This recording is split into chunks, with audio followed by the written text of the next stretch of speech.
ভোলার দৌলতখানে অবৈধভাবে মজুতকৃত প্রায় ২,৮৫০ লিটার জ্বালানি তেল এবং ৯০০ লিটার ভেজা ভোজ্য তেল জব্দ করেছে বাংলাদেশ কোস্টগার্ড। শুক্রবার বিকেলে কোস্টগার্ড মিডিয়া কর্মকর্তা লেফটেন্যান্ট কমান্ডার সাব্বির আলম সুজন এই তথ্য নিশ্চিত করেছেন। তিনি জানান, বৃহস্পতিবার রাত ১০টায় কোস্টগার্ড বেস ভোলার একটি দল দৌলতখান থানাধীন বিউটি রোড সংলগ্ন বেড়িবাঁধ এলাকায় বিশেষ অভিযান পরিচালনা করে।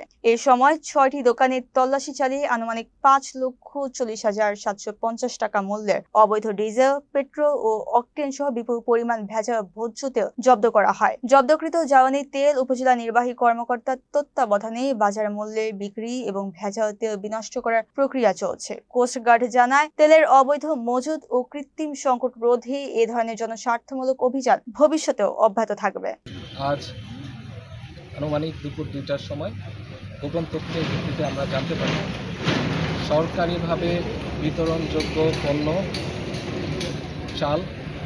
চাল ভর্তি চাল বোঝাইকৃত একটি ট্রাক, যার আনুমানিক ওজন ১৫ টন, সেটি কালোবাজারে অবৈধভাবে এই চাল বিক্রির উদ্দেশ্যে জামালপুর হতে শেরপুরের উদ্দেশ্যে ধাবমান।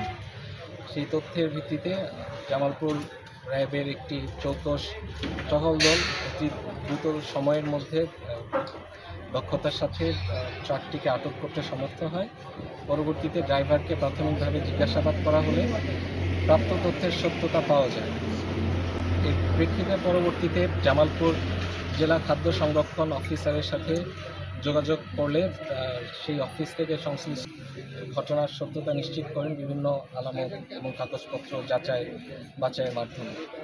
এখন জব্দকৃত এই ১৫ টন চাল বোঝাই এই ট্রাককে এবং ট্রাক ড্রাইভারকে জামালপুর সদর থানায় হস্তান্তর করব এবং পরবর্তীতে মামলার কার্যক্রম চলমান হলে আমরা যাদেরকে চাল দেই ডিউ হোল্ডারের স্বাক্ষর থাকে এবং ডিউর প্রথম কপি ওই ডিউ হোল্ডারকে দিয়ে দিই।